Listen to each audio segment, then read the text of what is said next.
Hey, folks, we're back. And as Alan said, we're going to be talking about DNA because, after all, it is a type of data that needs to be secured. And it's interesting. We've been, taking our DNA, shipping it off to some cloud in service to analyze it that gives us back some sort of results. And then they send us a bunch of emails telling us about who we might be related to. But nobody seems to really ask any questions about, well, how secure is that data and what's happening with it all? And fortunately, I guess there's been some merger and acquisition and bankruptcy conversations around some of this that's now getting people to talk about this subject again. But Teri, how do we secure this data? Are there protocols in place? And No.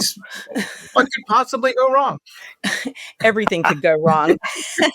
This is not, And this did, is not- apparently. yeah, and did, yeah, and so as tempting as it is, my best advice is don't give up your data unless you know where it's going. I mean, under very controlled situations, don't give up your DNA.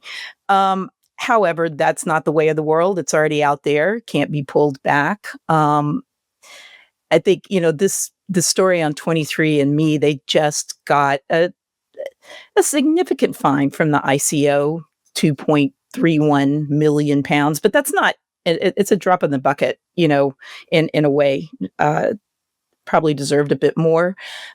They had 2 years ago, a huge credential stuffing incident, and they didn't even bother to report it. That shows you how secure your data was with them or your information. And it's all led to, not only this fine, but the fact that they're kind of being given over to a nonprofit as if that's going to help somehow. If the standards are going to be greater or the protection's going to be greater, I think there's a lot of skepticism among security leaders if that would be the case. But yes, part of the problem is it's not protected at most of these companies as well as it should be. But another part of the problem is I think that people who give up their DNA, they don't really have a clear understanding too of what they're signing on to or signing off on. And that's a real problem. I don't know. I'm not going to ask you guys if you've used any of these services. I don't want to know the answer. I don't want to think differently of anybody, but I've stayed away from them myself. I've had a couple of friends who have had some interesting surprises, like a sibling that they didn't know existed. They didn't know about. Yeah. Yeah.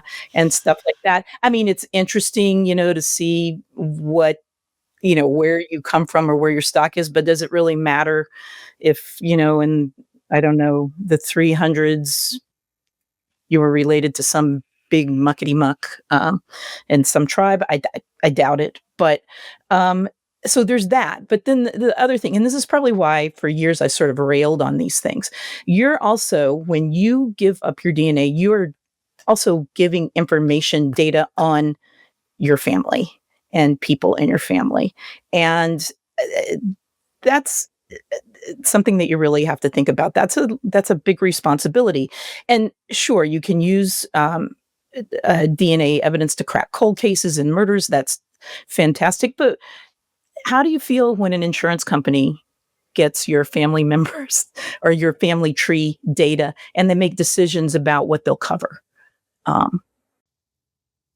Well, that's the genetics of it, right? It's not even your family tree. It's when they have your DNA, they have your genetic footprint. They know what diseases you're susceptible to. Well, you're BRCA positive. You're 70% likely to have breast or ovarian cancer, and I'm going to charge your rates accordingly because you're a ticking time bomb, or a heart disease, or diabetes, or what have you. And not just you, but everybody in your family then that they can trace. So I got to tell you. So Teri, I've not done it. I'll be honest. I've not done my DNA or anything. People in my extended family have, and they found half sisters and stuff like that. Not my brothers and sisters, cousins and stuff. But here's the thing. I've always felt this was a bit of a scam, that it was a bit of, they're selling sushi out the back door of the bait store.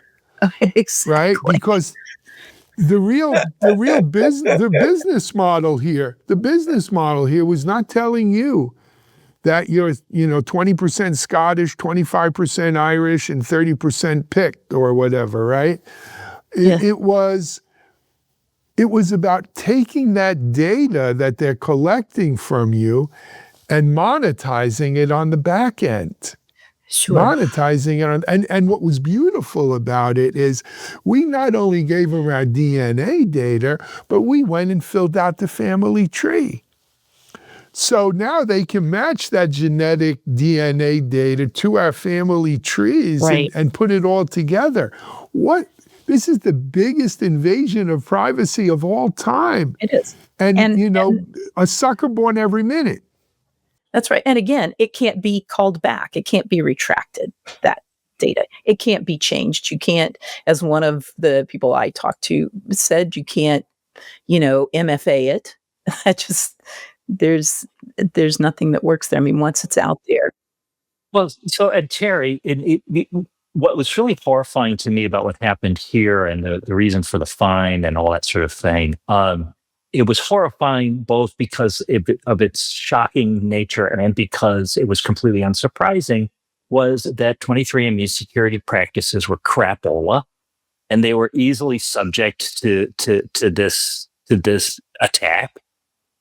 So, I mean, what the hell, man? Like, that's just it's such a breach. Guy, that's only half of it.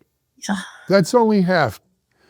Yes, they had crappy security, and who knows what the other guys have too.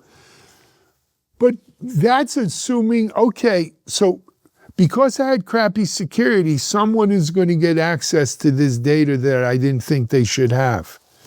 The other half of it is what Teri alluded to about why they were forced to put this into a not-for-profit. They went bankrupt, and they were looking to sell this information to the highest bidder. That's crazy. I didn't sign up for that. Yeah. Was it Denmark recently that passed a law saying that your own image is your property, no matter what? What about your DNA forever and footprint? ever? No. That's what I'm saying. Like, there's your a little DNA. bit. Okay. Yeah. Yeah. Well, but I'm going to say too, there's some gray areas there, just in general in biotech, about what belongs to you and what doesn't once it leaves your body.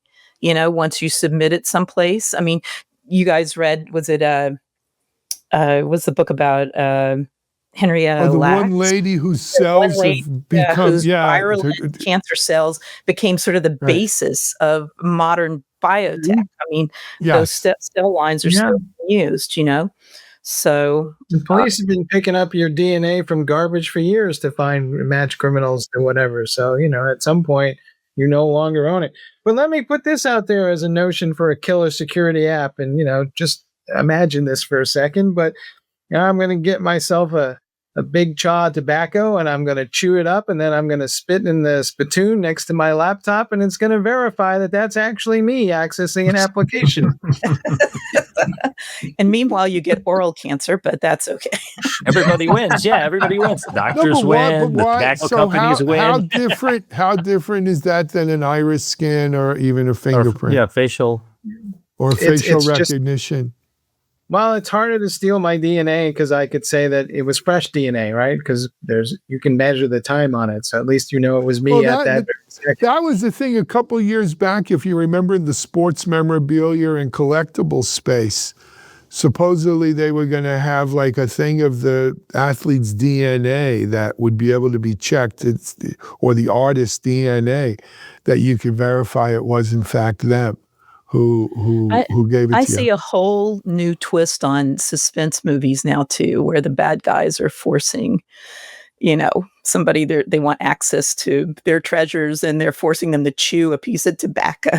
So, but you know what? But let me tell you who the bad guy is here: law enforcement, right? Because under our present law enforcement, you could be forced to give a DNA sample.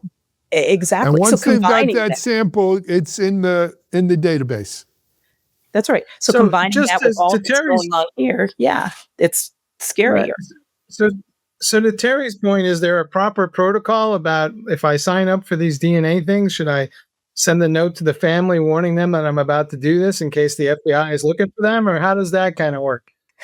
Well, I guess that's an individual family decision, but I certainly would, and I'd certainly be asking them if they have any secrets that they don't want. um, You give them, revealed. is that like a So, 10-day? True but you need story. to I think got about a your Facebook request from someone, and it looked a dead ringer from my cousin. And I asked my brother, I said, who's this person who looks like our cousin trying to be my friend on Facebook? And he told me the story. It's a 23andMe story. Yeah. A half cousin, well, she's a full cousin, but, Well, we didn't know listen, about her. it happened to my a good friend of mine whose brother's unknown child connected through my friend's daughter, and he didn't know he had this child out here. It was a college girlfriend who never told him, but my friend was in the position where she had the information and she was like, what do I do with it? Like, how do I break this? That's the whole thing. How do you, because that'll break apart families. Well, exactly. Hang on just a sec. This is exactly the Facebook story, which was there was this amazing utility that rushed everybody into Facebook, which is they found their old acquaintances, their old friends, their old, schoolmates, and all this other sort of stuff. I did myself. It was so awesome that I forgot the part that I was putting all of my information and connections and habits and all this other sort of stuff into a platform that was now going to monetize and use it, and still is to this day. Facebook loved the idea that you were doing that. They They couldn't. They wanted you to we'll share as never much as learn. possible. Out of the bait shop. We never learn. We never learn. No. I think Alan should take the test so I can discover that he's actually Irish and my third cousin removed. Yeah. Always to speculate. We can talk about it. All right. Hey, I think we've got to end today's show, though. We're out of time. What a fantastic conversation. What fantastic people. I hope you've enjoyed it as much as we have. Stay tuned. We've got a full TechStrong TV lineup as usual following today's gang. Also, just a quick reminder, we're breaking individual segments of the gang. So each segment today, all 3 segments, if you don't want to watch the other 2, YouTube TV, our TechStrong TV YouTube channel, has them broken down by segments. It's pretty cool. You could also watch the gang on our OTT channel. So whether you're on iOS or Android or Roku or Amazon Fire or Apple TV, download the TechStrong TV app. You watch along there. More than TechStrong gang, we've got a bunch of TechStrong content, Tech Field Day content, even some 6.5 Media stuff up there. So good stuff. Until tomorrow. Gang members, thank you so much. We'll see you soon. Thank you out there. But for now, this is Alan Schimmel for TechStrong. We're out.